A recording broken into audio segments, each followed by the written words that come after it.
ನಟ ಮಡೆನೂರು ಮನು ಅತ್ಯಾಚಾರ ಪ್ರಕರಣಕ್ಕೆ ಸಂಬಂಧಪಟ್ಟಂತೆ ಅನ್ನಪೂರ್ಣೇಶ್ವರಿ ಠಾಣೆಯಲ್ಲಿ ಮನುವನ್ನ ವಿಚಾರಣೆಗೆ ಒಳಪಡಿಸಲಾಗಿದೆ. ಬೆಳಗ್ಗೆ ಮಡೆನೂರು ಮನುಗೆ ಮೆಡಿಕಲ್ ಟೆಸ್ಟ್ ಅನ್ನು ಕೂಡ ನಡೆಸಲಾಗುತ್ತೆ. ಬಳಿಕ ಕೋರ್ಟ್ಗೆ ಪೊಲೀಸರು ಹಾಜರುಪಡಿಸಲಿದ್ದಾರೆ. ಇವತ್ತೇ ಮನು ನಟನೆಯ ಸಿನಿಮಾ ಬೇರೆ ರಿಲೀಸ್ ಆಗ್ತಾ ಇದೆ. ಕುಲದಲ್ಲಿ ಕೀಳಿ ಯಾವುದು ಅನ್ನುವಂತಹ ಸಿನಿಮಾ ಬೇರೆ ರಿಲೀಸ್ ಆಗ್ತಾ ಇದೆ. ಈ ಬೆನ್ನಲ್ಲೇ ಸಿನಿಮಾದ ಮುಖ್ಯ ಭೂಮಿಕೆಯಲ್ಲಿದ್ದಂತಹ ವ್ಯಕ್ತಿ ಜೈಲಲ್ಲಿದ್ದಾನೆ.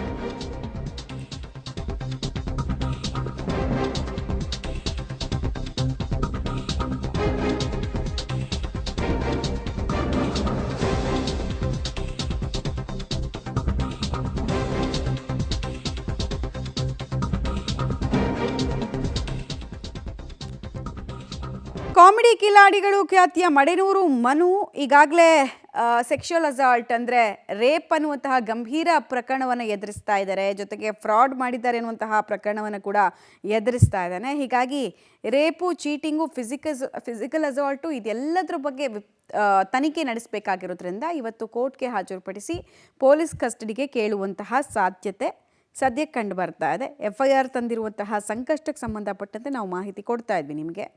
ಒಂದು ಹಣವನ್ನು ಕೂಡ ಕಳ್ಕೊಂಡಿದ್ದೀನಿ ಅಂತ ಸಂತ್ರಸ್ತೆ ಹೇಳ್ತಾ ಇದ್ದಾಳೆ. ಮತ್ತೊಂದು ಕಡೆಗೆ ಲೈಂಗಿಕವಾಗಿ ನನ್ನನ್ನು ಬಳಸ್ಕೊಂಡಿದ್ದು ಅಲ್ಲದೆ ನನ್ನ ಮೇಲೆ ದೌರ್ಜನ್ಯವನ್ನು ಎಸಗಿದ್ದಾನೆ ಆತ ಅನ್ನೋದೆಲ್ಲ ಆಕೆಯ ಆರೋಪದ ಭಾಗ. ಇದರಲ್ಲಿ ಯಾವ್ದು ಸತ್ಯ ಯಾವ್ದು ಸುಳ್ಳು ಅನ್ನೋದು ಪ್ರೂವ್ ಮಾಡೋದಕ್ಕಿಂತ ಮುಂಚೆ ಆತನಿಗೆ ಕಾನೂನು ಸಂಕಷ್ಟ ತನ್ನ ಜೀವನದ ಮುಖ್ಯ ಘಟ್ಟದಲ್ಲಿರಬೇಕಾದ್ರೆ ಆಗ್ತಾ ಇದೆ ಅನ್ನೋದು ಮಾತ್ರ ದುರ್ದೈವದ ಸಂಗತಿ. ಬಿಕಾಸ್ ಆತನ ಸಿನಿಮಾ ಇವತ್ತು ರಿಲೀಸ್ ಆಗ್ತಿದೆ.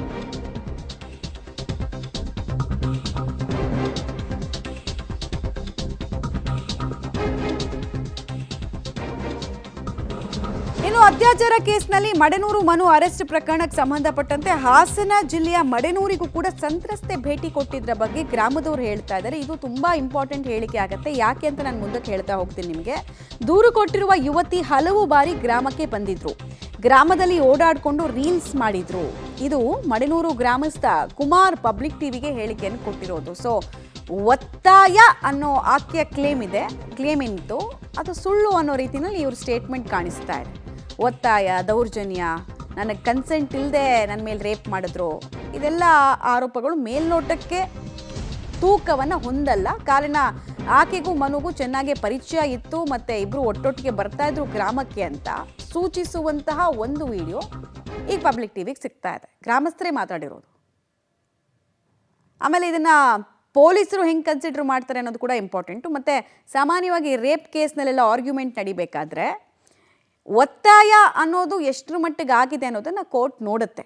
ಅಥವಾ ಮ್ಯೂಚುವಲ್ ಕನ್ಸೆಂಟ್, ಈಗ ಒಟ್ಟೊಟ್ಟಿಗೆ ಓಡಾಡ್ತಾ ಇದ್ರು, ಸುತ್ತಾಡ್ತಾ ಇದ್ರು, ಪ್ರೀತಿಯಲ್ಲಿದ್ದರು ಅಂತ ಹೇಳಿದ್ರೆ ಕೇಸ್ ನಿಂತ್ಕೊಳ್ಳಲ್ಲ. ಹೀಗಾಗಿ ಇವೆಲ್ಲ ಸ್ಟೇಟ್ಮೆಂಟ್ಗಳು ತುಂಬ ಇಂಪಾರ್ಟೆಂಟ್ ಆಗುತ್ತೆ. ಹಾಸ್ಯ ಕಲಾವಿದ ಈಗಷ್ಟೇ ಸಿನಿಮಾ ರಂಗಕ್ಕೆ ಕಾಲಿಟ್ಟು ಅವರ ಚಿತ್ರ ಬಿಡುಗಡೆ ಆಗಬೇಕಾಯಿತು. ಏನು ಆ ಚಿತ್ರದ ನಾಯಕ ನಟ ಮಡೆನೂರು ಮನು ಅತ್ಯಾಚಾರ ಆರೋಪ ಪ್ರಕರಣದಲ್ಲಿ ಈಗ ಅನ್ನಪೂರ್ಣೇಶ್ವರಿ ನಗರದ ಪೊಲೀಸರನ್ನ ಬಂಧನವಾಗಿದೆ. ಅವ್ರನ್ನ ಬಾಲ್ಯದಿಂದಲೂ ನೋಡಿದಂತಹ ಇದೇ ಊರಿನ ಗ್ರಾಮಸ್ಥರು ನಮ್ಮ ಜೊತೆ ಇದ್ದಾರೆ. ಮಡೆನೂರು ಮನು ಅವರು ಇಲ್ಲಿ ಹೇಗಿದ್ರು, ಹೇಗೆ ಬೆಳೆದ್ರು, ಅವ್ರನ್ನ ಕೇಳೋಣ.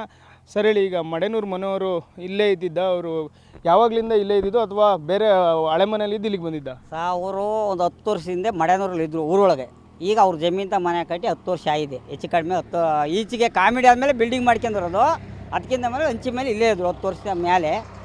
ಆ ಹುಡುಗ ಇಲ್ಲಿ ಸುಮಾರು ಕಷ್ಟಪಟ್ಟು ಜಮೀನು ಅಲ್ಲಿ ಇಲ್ಲಿ ಮಾಡಿ ಆರ್ಕೆಸ್ಟ್ರು ಮಾಡಿ ಆಮೇಲೆ ಕಾಮಿಡಿಗೆ ಹೋಗಿರೋದು. ಕಾಮಿಡಿಗೆ ಹೋಗೋಕ್ಕಿಂತ ಮೊದಲಿಗೆ 6 ತಿಂಗಳು ವರ್ಷ ಮೊದಲಿಗೆ ಮದುವೆ ಆಗಿರೋದು. ಮದುವೆ ಆಗಿ ಕಷ್ಟಪಟ್ಟು ಈಗೆಲ್ಲ ಸಿನಿಮಾ ಶೂಟಿಂಗೆಲ್ಲ ಈಚೆಗೆ ಹೋಗಿರೋದು ಸಿನಿಮಾ ಶೂಟಿಂಗೆಲ್ಲವ. ಅದಾದಮೇಲೆ ಈ ಥರ ನೋವು ಬಂತಂತ ಗೊತ್ತಾಗಿರೋದು. ಈಗ ಸುಮಾರು ಅವ್ನು ಬರ್ತಡೇ ಮಾಡೋದು ಅವ್ರು ಸುಮಾರು ಬಂದಾರೆ. ಆರ್ಕೆಸ್ಟ್ರವರು ಮಗಳು ಬರ್ತಡೆಗೂ ಬಂದಾರೆ, ಅವ್ನ ಬರ್ತಡೆಗೂ ಬಂದಾರೆ. ಆರ್ಕೆಸ್ಟ್ರ್ ಫಂಕ್ಷನ್ ಎಲ್ಲಾರು ಹೋದಾಗಲೂ ಇಲ್ಲಿ ಬಂದು ಊಟ ತಿಂಡಿ ಎಲ್ಲ ಮಾಡಿ ಹೋಗಿದ್ದಾರೆ, ಒಟ್ಟೊಟ್ಟಿದ್ದಾರೆ. ಸುಮಾರು ಬಂದು ಇಲ್ಲೆಲ್ಲ ಟಿಕ್ ಟಾಕ್ ಎಲ್ಲ ಮಾಡ್ಕೊಂಡಿದ್ದಾರೆ. ಇಲ್ಲಿ ತೋಟ ಅಕ್ಕಪಕ್ಕದಲ್ಲಿ ಅಲ್ಲವ. ಇದು ಬಿಟ್ಟರೆ ಈಚೆ ಬಂದಿರೋ ನೋವಿಗೆ ನಾವು ತಿಳ್ಕೊಳ್ಳೋದು ಒಂದು ಸ್ವಲ್ಪ ಕಷ್ಟ ಐತೆ. ಸಿನಿಮಾ ಬಿಟ್ರೆ ಈ ಹಾಸ್ಯ ಕಲಾವಿದ ಕಾರ್ಯಕ್ರಮ ಬಿಟ್ಟರೆ ಮನು ಅವರು ಇಲ್ಲಿ ಬಂದಾಗ ಹೇಗಿರ್ತಿದ್ರು ಎಲ್ಲರ ಜೊತೆ? ಎಲ್ಲರ ಕೂಟ ಚೆನ್ನಾಗಿದ್ರು ಸರ್. ಇಲ್ಲಿ ಬಂದು ಭಾರಿ ಚೆನ್ನಾಗಿದ್ದಾರೆ.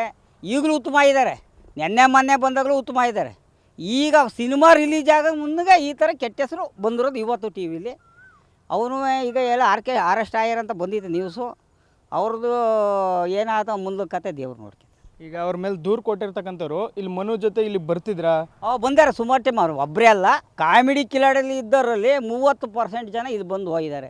ಸುಮಾರು ಜನ ಬಂದು ಊಟ ತಿಂಡಿ ಎಲ್ಲ ಮಾಡ್ಕೊಂಡು ಹೋಗ್ಯಾರೆ. ಸುಮಾರು ಫಂಕ್ಷನ್ಗೂ ಬಂದಾರೆ, ಗ್ರೂಪ್ ರೇಸ್ನಿಂದ ಬಂದಾರೆ. ಈಗ ಮಡೆನೂರು ಅನ್ನೋ ಒಂದು ಗ್ರಾಮ ಮನುವಿಂದಲೇ ರಾಜ್ಯಾದ್ಯಂತ ಹೆಸರುವಾಸಿಯಾಗಿತ್ತು. ಹಾಂ ಹೌದು ಸ್ವಾಮಿ. ಮಡೇನೂರು ಕಾಮಿಡಿ ಮನು ಮಡೇನೂರು ಅನ್ನೋದು ಅವನಿಂದಲೇ ಹೆಸರು. ಈಗ ಬಂದರೆ ನೋವಿನ ಸಂಗಾತಿ ಆಗುತ್ತೆ. ಮಡೇನೂರದ್ದು ಹಿಂಗೆ ಆಯ್ತಂದ್ರೆ ನೋವಿನ ಸಂಗಾತಿ ಆಗುತ್ತೆ. ಅದು ನಾವು ಹೆಚ್ಚಾಗಿ ಹೇಳೋಕ್ಕಾಗಲ್ಲ. ಮನು ಇಲ್ಲಿ ಬಂದಾಗ ಅವ್ರ ಕುಟುಂಬಸ್ಥರ ಜೊತೆ ಇಲ್ಲೇ ಇರ್ತಿದ್ರಾ? ಕೃಷಿ ಚಟುವಟಿಕೆ ಎಲ್ಲ ಭಾಗವಹಿಸ್ತೀರಾ? ಇಲ್ಲೇ ಬಂದರೆ ಅವನೇ ಅಡಿಕೆ ತೋಟ ಎಲ್ಲನೂ ಅವನೇ ಮಾಡ್ತಾಯಿದ್ದ, ಕೆಲಸಗಳು ಮಾಡ್ಕೊಂಡು ಹೋಗೋನು. ಅದು ಬಿಟ್ರೆ ಕೆಲಸ ಮಾಡೋನು ಅವನೇ. ಸುಮಾರು ಬಂದಾಗ ಜನ ಮಾಡ್ಸ್ಯಾನೆ, ಕೂಲಿ ಕೊಟ್ಟು ಎಲ್ಲ ಮಾಡ್ಸ್ಕೊಂಡಾರೆ. ಈಚೆಗೆ ಮೊದ್ಲಾಗ ಅವನೇ ಸ್ವಂತ ಮಾಡೋನು, ಈಚೆಗೆ ಇವ್ರ ಮಾಡಿಸ್ತಾರೆ. ಈಗ ಅವ್ರ ವಿರುದ್ಧ ಇಂಥದ್ದೊಂದು ಆರೋಪ ಕೇಳಿ ಬಂದಿರೋದು ನಮಗೆ ನೋವಿನ ಸಂಗಾತಿ. ಅದರಿಂದ ಹೆಚ್ಚೇ ನಾವು ಮಾತಾಡೋಕ್ಕಾಗಲ್ಲ. ಒಳ್ಳೆಯದು ಕೆಟ್ಟದ್ದು ದೇವ್ರು ನೋಡ್ಕೊತಾನೆ. ಇದು ಮಡೆನೂರು ಗ್ರಾಮಸ್ಥರು ಹೇಳ್ತಾ ಇರ್ತಕ್ಕಂಥದ್ದು. ಮನು ಕಷ್ಟಪಟ್ಟು ದುಡಿಮೆ ಮಾಡಿ ಇಲ್ಲಿ ಒಂದು ಮನೆಯನ್ನು ಕಟ್ಕೊಂಡಿದ್ರು, ಅಲ್ಲಿ ಫಾರ್ಮ್ ಹೌಸ್ ಕೂಡ ಮಾಡ್ಕೊಂಡಿದ್ರು. ಅವರು ಸಹ ಕಲಾವಿದರು ಸಹ ಸಾಕಷ್ಟು ಬಾರಿ ಇಲ್ಲಿ ಬರ್ತಾಯಿದ್ರು, ಹಾಸ್ಯ ಕಾರ್ಯಕ್ರಮಗಳಲ್ಲಿ ಭಾಗವಹಿಸ್ತಿದ್ರು, ಆರ್ಕೆಸ್ಟ್ರಾದಲ್ಲಿ ಭಾಗವಹಿಸ್ತಿದ್ರು. ಆದರೆ ಈ ಥರದೊಂದು ಮೇಲೆ ಅವರು ಆರೋಪ ಬಂದಿರೋದು ನಿಜಕ್ಕೂ ಬೇಸರವಾಗ್ತಿದೆ ಅಂತೇಳಿ ಗ್ರಾಮಸ್ಥರು ಏನು ಬೇಸರವನ್ನು ಹೊರಹಾಕ್ತಾ ಇದ್ದಾರೆ. ಕ್ಯಾಮ್ರಾ ಪರ್ಸನ್ ನಾಗರಾಜ್ ಜೊತೆ Shashidhar BC public TV, Madenur.